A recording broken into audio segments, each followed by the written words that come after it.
আসসালামু আলাইকুম। আমাদের রান্নার রাজ্যে আপনাদের স্বাগতম। কেমন আছেন সবাই? আশা করছি আল্লাহর রহমতে অনেক ভালো আছেন। আজকে আপনাদের সাথে শেয়ার করতে চলেছি একটা মজাদার কটকটি, যেটা তৈরি করেছি চিনি দিয়ে আর তিল, বাদাম, ব্যাস ইনগ্রিডিয়েন্টস এই কয়টাই। তো চলুন আজকের এই মূল কটকটিটা দেখে নেওয়া যাক। তো প্রথমে একটি পাতিলে আমি দিয়ে দিলাম বাদাম। এখানে কাঁচা বাদামটা ব্যবহার করেছি, যার কারণে আমি ভেজে নিচ্ছি। আপনারা যদি বাজারের ভাজা কেনা বাদামটা ব্যবহার করেন তাহলে ভেজে নেওয়ার প্রয়োজন নেই, শুধু খোসাটা ছাড়িয়ে নিলেই হয়ে যাবে। এখানে প্রায় 1 কাপ পরিমাণে বাদাম আছে। তো আমি চুলার মিডিয়াম হিটে এটা ভেজে নিচ্ছি। তো ভেজে নেওয়া হয়ে গেছে, আমি পাত্রে ঢেলে ঠান্ডা করার জন্য রেখে দিয়েছি। বাদামটা ভাজার সময় দেখবেন যে ওপরে কালচে কালার হয়ে গেছে প্রায়, আর বাদাম ফুটতে শুরু করেছে, তখনই বুঝবেন বাদাম ভাজাটা হয়ে গেছে। তো আমি পাত্রে দিয়েছি 1 কাপ পরিমাণে তিল।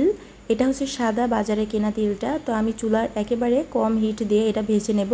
অতিরিক্ত কড়া হিটে ভাজলে কিন্তু তিলগুলা পুড়ে যাবে, তখন খেতে তিতা লাগবে। তো এইটাও আমার ভাজা হয়ে গেছে, কালারটা দেখেই বুঝতে পারছেন একটা ব্রাউন কালার হয়েছে। তো এবার এগুলাও নামিয়ে আমি ঠান্ডা করে নেব। তো বাদাম আমার ঠান্ডা হয়ে গেছে, এবার হাত দিয়ে খুব ভালো করে খোসাগুলো ছাড়িয়ে নেব। তো আপনারা দেখেই কিন্তু বুঝতে পারছেন যে বাদামটা কেমন ভাজা হয়েছে। এবার চলে আসলাম কটকটির মূল প্রসেসে। আমি এখানে একটি পাতিল নিয়েছি আর এর মধ্যে দিয়ে দিলাম চিনি। চিনি পরিমাণটা আছে 1.5 কাপ পরিমাণে। আপনারা চাইলে কিন্তু লাল চিনি, সাদা চিনি যে কোনোটা দিয়ে ব্যবহার করতে পারেন, তবে আমি এখানে লাল চিনিটা ব্যবহার করছি, আমার হাতের কাছে এটাই ছিল। তো এইবার চিনি সব দিকে খুব ভালো করে ছড়িয়ে দিয়ে আমি চুলার জালটা মাঝারি করে রেখে দিয়েছি।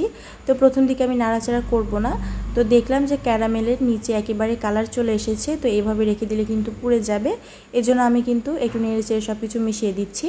তো আপনারা যদি আরও বড় ছড়ানো পাত্র ব্যবহার করেন তাহলে কিন্তু বেশ দেরিতে নাড়াচাড়া করবেন।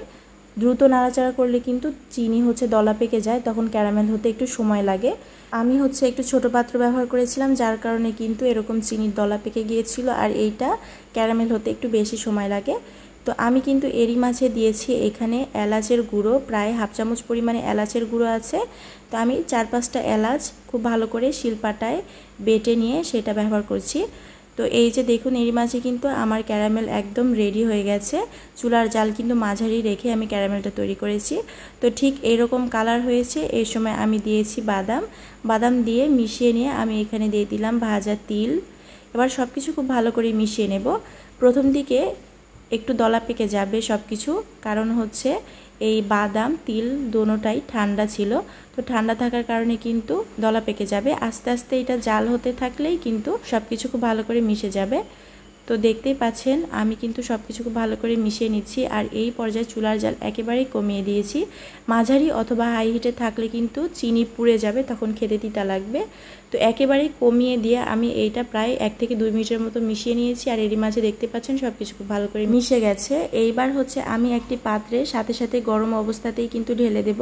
আমি আগে থেকেই এই প্লেটে তেল ব্রাশ করে রেখেছিলাম। আপনারা সরিষার তেল অথবা সয়াবিন তেল, অলিভ অয়েল যে কোনো তেলই ব্যবহার করতে পারবেন। তো গরমই একেবারে এটা ছড়িয়ে দিয়েছি। ঠান্ডা হলে কিন্তু জমাট বেঁধে যাবে, তখন আর ছড়ানো যাবে না। আর পাতিলে যেগুলো লেগে থাকবে এগুলো কিন্তু চুলার উপরে হালকা হিটে আবার দিলে আবার মেল্ট হয়ে যাবে। তো এইবার আমি এগুলা রেখে দিলাম বেশ কয়েক ঘন্টার জন্য। প্রায় 1 থেকে 2 ঘন্টার মধ্যে কিন্তু পুরোপুরি সেট হয়ে যাবে। তারপরেও আমি এটা রেখে দিয়েছিলাম। তো রাতের বেলা আমার বিচ্ছু বাহিনী নিয়ে কাটতে শুরু করে দিয়েছি।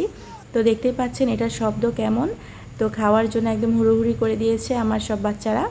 তো এইবার ভাগযোগ করে তাদেরকে দিয়ে দিলাম। আর এইগুলো এবার বক্সে করে রেখে দিলে নর্মাল ফ্রিজে বেশ কিছুদিন ভালো থাকবে।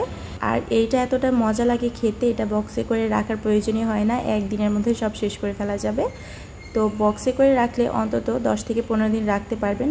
আর ফ্রিজের বাইরে রাখলে কিন্তু এটা বেশি দিন ভালো থাকবে না। অতিরিক্ত গরমের কারণে কিন্তু আস্তে আস্তে এই চিনিটা গলতে থাকবে। আজকের এই কটকটির ভিডিওটা আপনাদের কাছে কেমন লাগলো অবশ্যই জানাবেন। ভালো লেগে থাকলে আমার চ্যানেলটি প্লিজ সাবস্ক্রাইব করবেন। আজকে এই পর্যন্তই থাকছে। আল্লাহ হাফিজ।